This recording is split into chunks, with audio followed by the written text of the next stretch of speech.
Okay boys, welcome back. In this episode we're going to be doing another body language analysis breakdown, as I did promise a few weeks back or a few days ago to a lot of people. This is going to be from probably one of my favourite films that I've ever watched, which is The Gentleman, which is a British based film with Matthew McConaughey in. If you haven't watched it, go and watch it. Fantastic film. It will teach you a lot about being a real man, but number two, a lot about the UK. You know, people think it's all soft and prancy and everybody's, dancing around doing Morris dancing and riding horses everywhere and wearing top hats. It's not like that at all, okay? And this will show you exactly what the core of the UK is really like. But breaking down the body language, we're going to focus on two things. So what I wanted to do is a video that was a little bit different so that I wasn't reiterating the same points that I made before. Otherwise, what's the point in these videos other than a dopamine burst? So we're going to be focusing on two aspects, which is the art of tonality, and number two is the art of not looking at somebody while you're speaking to them, which is something that's very, very clever. So we're going to be looking at tonality and not making eye contact whilst you're talking to somebody. So let's get started. Well, I've gone to great lengths to make my operation as invisible as possible, Matthew. Well, if you were standing on my bush, you wouldn't know it. As a matter of fact, you are standing on my bush. It's a spectacular business, Michael. Straight away we can see that's another slow turn. Just watch this bit as the guy starts speaking. Spectacular business, Michael. Such a shame. Very slow. That's the perfect way to do it. If somebody wants your attention, you turn around slowly. You do it in your own time. You don't dart your head and dart your eyes. It will go bankrupt in 10 years when things go legal in the great UK. And you want me to pay top dollar for it? A nugget under half a yard? That is the price. So that was quite a confrontational discussion there. He was questioning his credibility and just saying a short response that, I can't remember what he said, but something like that's the price. When people give those short responses without justifying them or ums and ahs, which is honestly, the ums and ahs that he doesn't use and the way he uses pauses and connective language, which I'll show you in a minute, is fantastic in this. And it's Matthew McConaughey might be the best in the world at speaking. It's unbelievable. But this is what top level men do. They don't justify, they just say that is the price. Now step inside and I'll show you what half a yard gets you.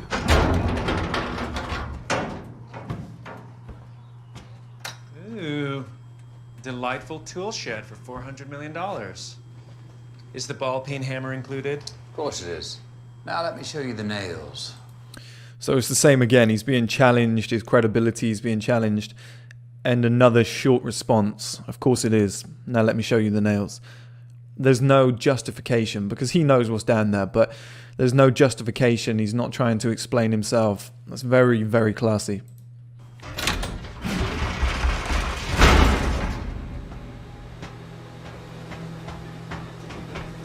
Watch your head. Carry on, chaps. Actually, I think the bit where he says, watch your head, I think that's a somewhat belittling comment. I think he knows he's short.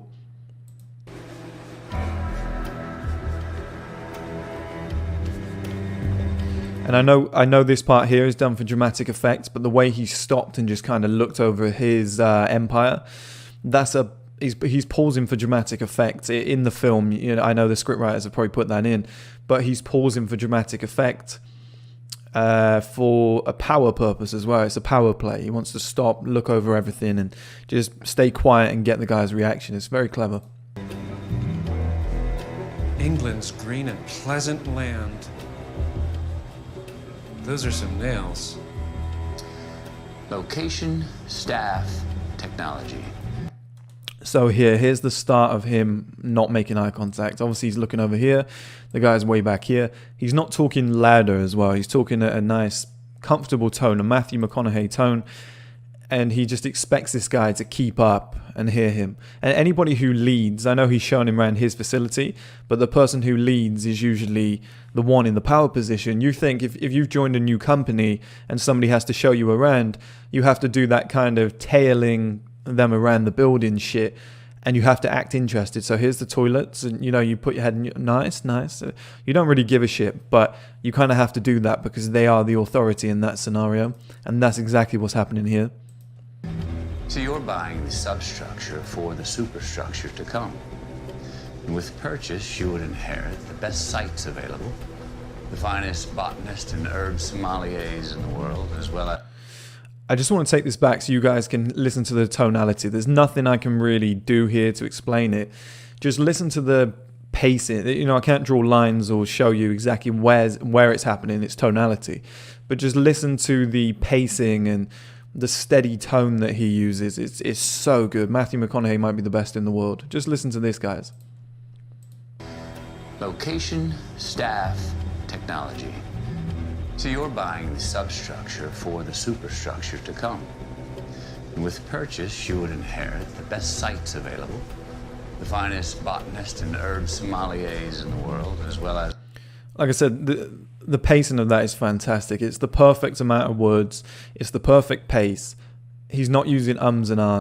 He knows what he's going to say next. He's connecting everything perfectly. And there's a bit in a minute that I'll show you guys which acts as emphasis. This is how you connect things with emphasis. And this is just a masterful move from McConaughey. As the most innovative marijuana technology on the planet. Okay, right here, this guy has now stopped.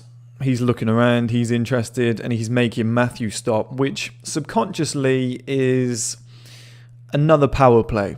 It's a power play because Matthew was leading, and now this guy wants to look around, and now Matthew's waiting for him. So the dynamic slightly has shifted here. And when this little piggy goes to legal market, and the demand way outpaces the supply, these locations, these green-fingered botanical boys, as well as... That was the connector, okay? So it's subtle to hear, but a lot of people will use ums and ahs, but the way he uses is very hard to hear, but he says these and then continues to the next part. The way he emphasizes the word these is used as a connector. It takes him from one sentence to another. So he easily could have finished what he said and then said and or are and then moved on to the next part. But these, you've got to listen to it, but it acts as a connector. If you can get good at this and you can become fluent, then everything comes together. Do you see what I did there?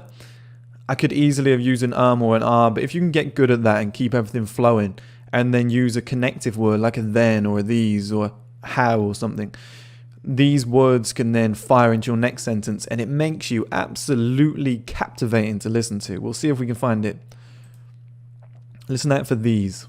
I'll go back a bit more. Market, and the demand way outpaces the supply. These locations, these green-fingered botanical boys. The second these, he says these locations, these, and then connects to the next bit. He could have easily have said these locations, everything else around. That is how most people would speak, or these locations, and and hang on to something for a while. But the way he says these locations, these, and then connects to the next bit, that's a very good way to keep pace and to take a breath. It's so subtle, guys, but honestly, it makes a giant difference because nobody speaks like that. It's very hard to keep things going and to trust in the next words that you're going to say. As well as my superior technology will be at a premium. And you would own them all. There's another shift there. So he managed to get him back. That was salesy. That was top level Wolf of Wall Street shit. So the way he used these connecting words and all the other things that I said with his pacing, with his tonality, he was looking around. He's looking at the facility, but now suddenly he's drawn to him again. He's got his attention back. He's back in the alpha spot or the dominant spot. He's back to touring the building. He's back in the power position. Subtle things like this are so easy to miss, guys, but it's masterful acting. Did you know it took 15 years? Again, massively important. I told you this was all going to be about tonality and his words. These are two different topics. Listen to this. He separates two different topics and just goes straight into the next one. Nobody does this. Will be at a premium. And you would own them all. Did you know it took 15... He's just explained his business, and then he says, with a pause, nothing being said, walks off, not looking at the guy behind. As I said, looking straight forward. He's looking around the facility. He's not changed his tonality to get louder so that he can hear. He doesn't care. He's saying, look, I'm walking this way. You better keep up to hear me. That's an unbelievable move. It's a power play. And as I was saying, guys, the way he goes straight into the next topic. Did you know? As if like the guy has to hang on his every word. Like everything that he's saying is intelligent and he believes in everything. And he's so captivating that this guy wants to listen and follow and stay close. Most people would fill that with space. Not a lot of people are comfortable finishing one topic and then starting a new topic without saying something along the lines of... they have to explain what they're about to say next. So it's funny how... people try and fill the space or give a reason to explain the story that they're going into next. But it's so powerful if you can just go into a new topic and start talking, because then people have to really listen to understand why you're doing this, what you're talking about, where this is headed. So they pretty much have to listen to everything you're about to say. 15 years after alcohol prohibition ended back home for the legal market to scratch that itch. He turned his head a bit quick there. I would have said he shouldn't have done this. If they could have had him walking like this Ended back home for the majority of the time, but this head turn is too quick. legal market to scratch that itch. That sort of seemed as though he was worried if he's still behind him. He's checking. If he wasn't checking, that would have been a high-level dominant move there, because he's so confident in what he's saying and what he's showing the guy that he knows he's going to be behind him the whole way. 15 years. And that's if you do nothing with it. That was another connecting piece, the 15 years. So let's hear this again. The market to scratch that itch. 15 years. And that's if you do nothing. It doesn't really make sense. Do you see where I'm coming from, guys? It doesn't make sense, but top-level men don't have to explain it because they're so smart they can go into the next topic. And then after, let's say, another 3 or 4 sentences, everything makes sense. And you go, oh, that's why he said 15 years. He didn't have to say, do you know that it took 15 years? He just goes 15 years and goes straight into it. And that's a real difference maker. I've told you guys before, I used to work with a guy who was worth hundreds of millions. And he always said that if you can say it in 7 words or less, then you've said it right. He said if you say it in more than that and you use ums and ahs and you don't use pauses correctly and you're not confident in what you're saying and you just kind of talk quickly and just blab on and just keep going and just talk about rubbish, people lose interest and they're not... Yeah, I was doing that for dramatic effect, by the way, in case anybody's wondering, to emphasize the point. But any guy that can do that, that can captivate an audience by just using less words, emphasizing their point better, and use those connecting words intelligently to move on to the next sentence or topic, you will elevate yourself to a level where people are going to sit around you and listen to you as if you're Morgan Freeman telling a story. And again, we can see he's not making eye contact with him. I said there won't be a lot of body language in this because that's not what this is about. But again, his eyes are fixed on Matthew McConaughey. And he's walking away. He's back in the dominant role. He's got his attention. Nothing with it. Yes, it's a win-win no matter how you look at it. And I'm not greedy. You and I both know that $400 million is a fair to generous asking price. Especially considering that once this game's kosher, it's going to be worth somewhere between $200 billion and, well... That little moment there was quite important because there was quite a distance between the two guys there. He's actually made... Look, he's made a lot more space than there was earlier. He hasn't raised his voice at all. His tonality is exactly the same. As if, again, he's saying, look, buddy, you got to keep up. You got to keep up with me because I'm just going to talk and walk and I'm the alpha in this situation. You got to listen. And we can evidently see his eyes are fixed on Matthew McConaughey. It works wonders, guys. There's something about... Now, don't be rude with him. If somebody stood in front of you, make strong eye contact. But there's something very powerful about getting on with your life and talking to somebody without looking at them. It instantly gives you the dominant position. I don't know why. I think it's kind of like children and parents. Like, watch me, mum. Watch me, dad. Watch this, watch this. And the parents are like, look, I'm busy. It adds that kind of dynamic where you're just getting on with your life but still talking to them. And they're like a puppy dog, just fixated on what you're doing. 200 billion and, well, £500 billion annually. That's important again. When Matthew stops, he stops, which, you know, is natural. It's going to happen, but it asserts more dominance. Weed.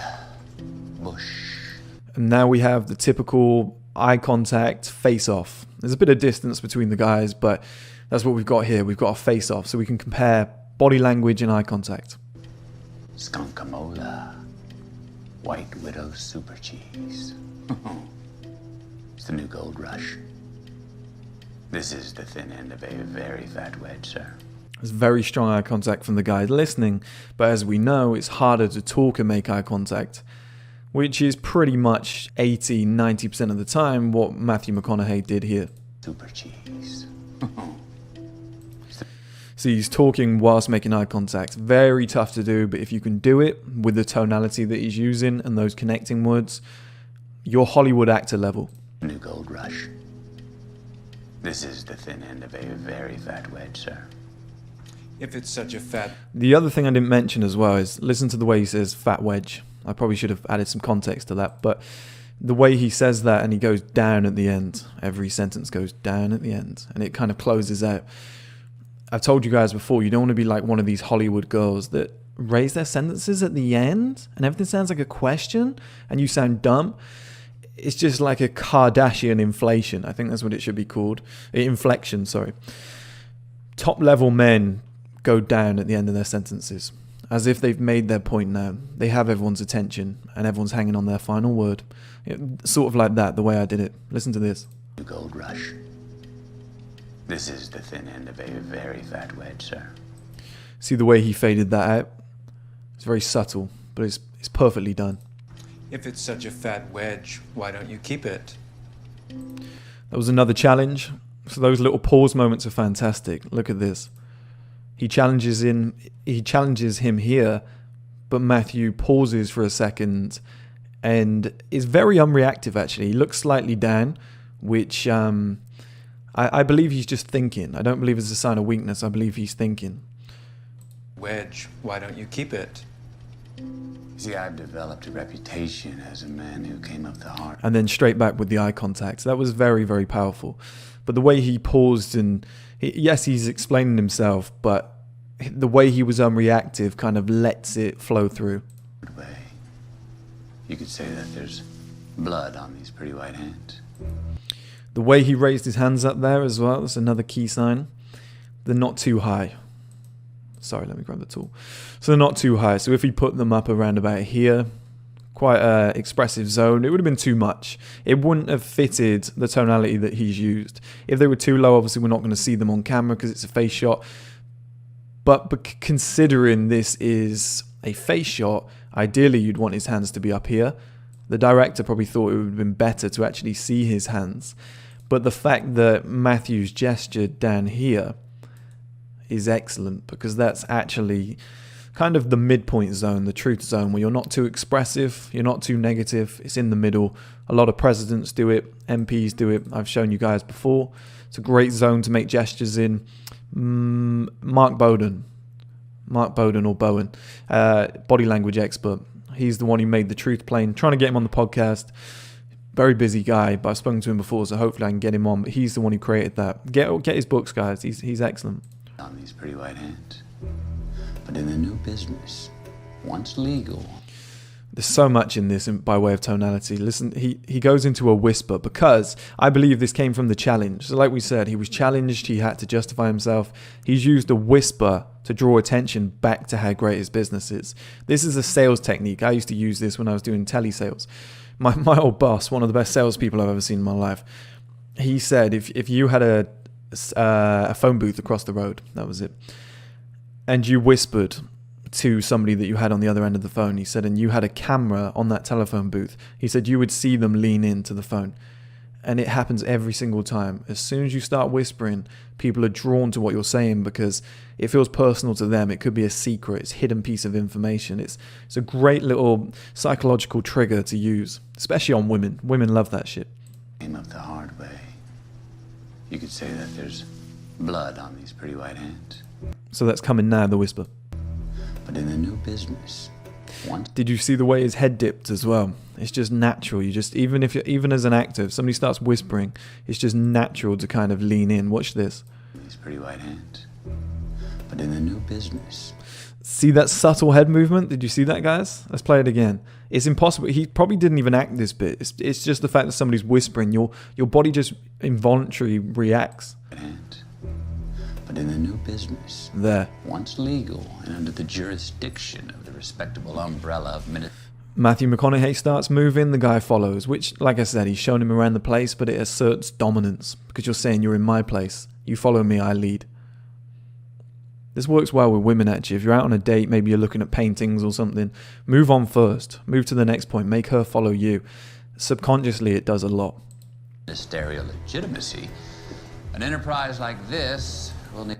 We can't see his feet, but you can tell here this is a nice walking pace. So his tonality is congruent with his body language. So he's moving at the same speed he's talking at. I know that sounds weird to explain, but watch this, guys.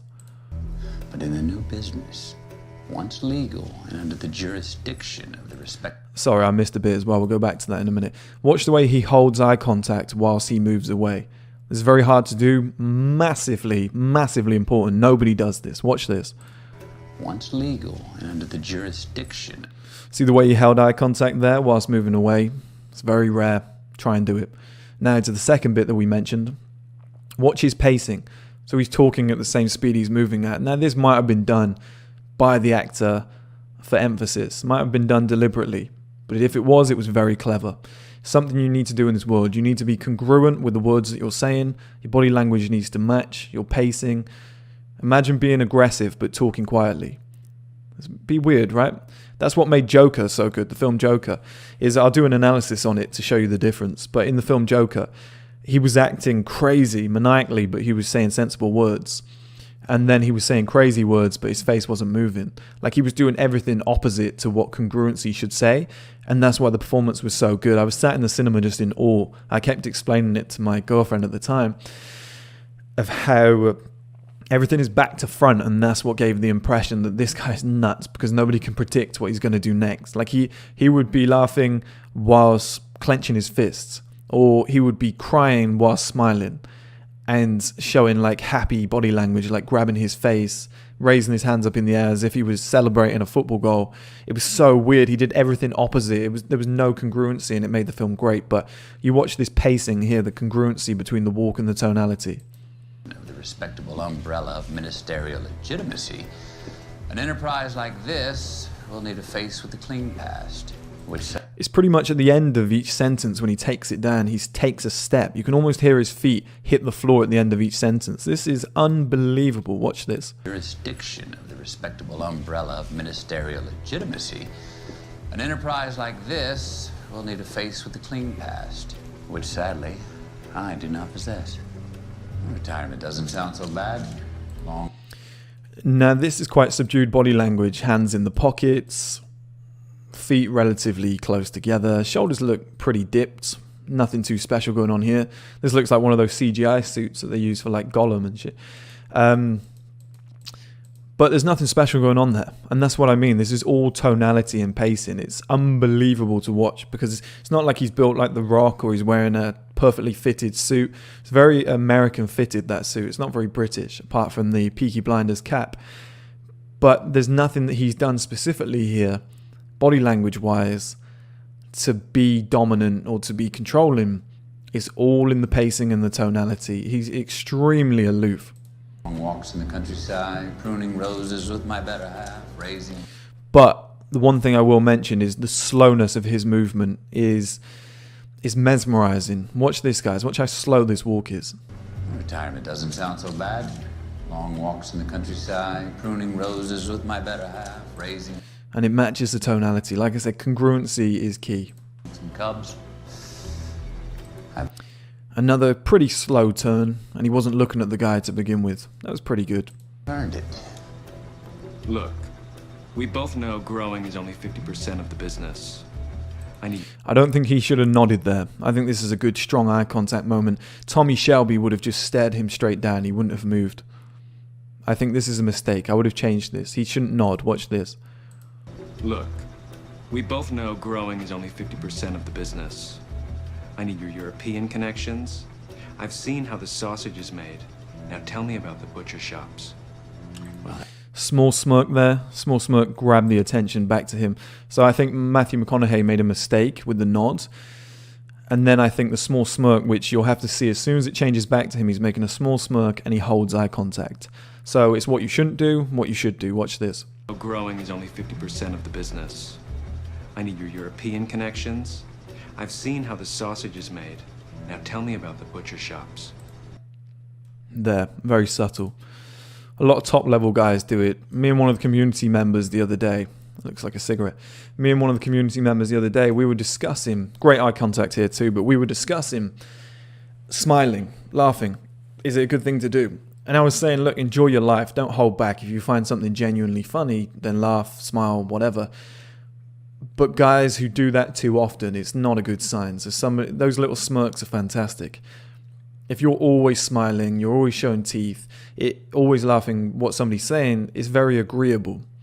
And men who are agreeable aren't seen as sexy, dominant, attractive, whatever it might be, but they're seen as friendly. Now, there's certain situations where that's really going to help you, that's really going to allow you to get by, but in the majority of life situations, I've known guys in the past, put it this way, who smile and laugh at every single thing you say and every joke you say, and these are big, strong men. It was a guy who I used to play rugby with, Irish guy, big, strong man, hands like shovels, strong as an ox, would knock anybody out with a jab, but he used to laugh and smile at every single thing that you said, and it made him appear weak. Now, I knew this guy could smash most people's heads in, but I don't think anybody could take him seriously because he was just too nice. If he had stopped doing that, he had held good eye contact, done more smirks, or not laughed at everything that everybody said, I honestly think he would have rose up that hierarchy 50, 60%. His social value would have skyrocketed.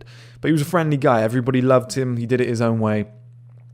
I feel like his life would have improved massively had he had the confidence to be more like what we're seeing on screen there. But that's it, guys. The scene finishes here. I think this is a little bit different. I think this was packed with good information. I spotted some more things on this final run here that I didn't spot when I was practicing or going through this and analyzing it. So I hope you guys got a ton of value from this. I love doing these body language analysis videos. And I'll catch you next time. Thank you guys as always.